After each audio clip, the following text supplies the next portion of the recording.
अस्सलाम वालेकुम रहमतुल्लाहि व बरकातहू। उम्मीद है कि आप लोग ईमान और सेहत की बेहतर हालत में होंगे। ख़वातीनो हज़रात, जो मैं आज छोटा सा एक वजीफ़ा लेकर आई हूँ, सिर्फ 5 मिनट का है, जिससे आपकी हर तरह की मुश्किल हल हो जाएगी और आपके तमाम काम आसान हो जाएंगे। तो वीडियो को एंड तक देखिएगा।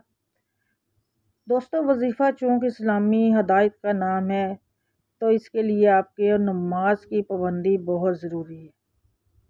मैं जब भी वीडियो अपलोड करती हूँ, आपकी फ़लाह के लिए करती हूँ कि आप इससे फ़ायदा उठाएं। तो सूरह फातिहा के इस अमल से देखिएगा आपका हर नामुमकिन काम कैसे मुमकिन होता है। ये वजीफ़ा गारंटी शुदा आज़मूदा वजीफ़ा है। अगर आप चाहते हैं कि आप इस वजीफ़े का पूरा फ़ायदा हो, तो उसको आखिर तक आप लोग ज़रूर सुनिएगा, स्किप नहीं कीजिएगा। अगर आप एक छोटा सा काम भी रह जाए तो वजीफ़ा पूरी तरह असर नहीं करेगा। उम्मीद करती हूँ आप इस बात पर अमल करेंगे और इस अमल की आप लोगों को इजाज़त आम है। इस वजीफ़े को इजाज़त लिए बगैर भी आप कर सकते हैं। नाकाबिले बयान और नाकाबिले गमान मुश्किलात के लिए हैं। जानी जब हर तदबीर के दरवाज़े बंद हो जाएं, तो इस अमल का कमाल देखिएगा।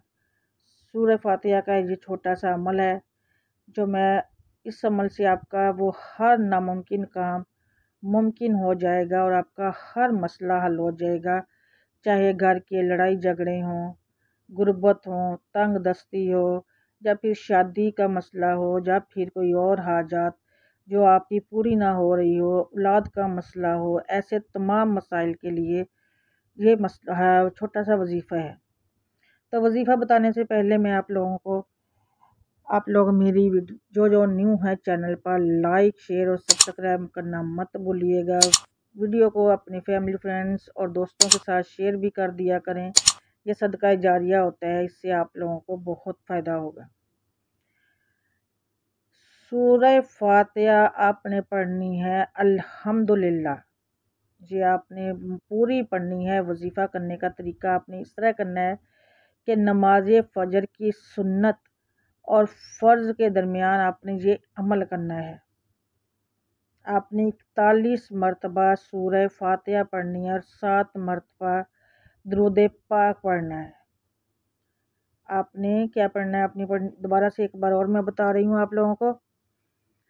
फजर की सुन्नत और फ़र्ज़ के दरमियान आपने ये अमल करना है और सबसे पहले आपने 7 मरतबा दुरूद पाक पढ़ना है और फिर आपने 41 मरतबा सूरह फातिहा पढ़नी है और 7 मरतबा दुरूद पाक फिर से पढ़ना है और हर बार सूरह फातिहा पढ़ते वक्त बिस्मिल्लाहिर्रहमानिर्रहीम पूरी पढ़नी है और बिस्मिल्लाह के आखिरी मीम को सूरह फातिहा की लाम के साथ मिलाकर पढ़ें।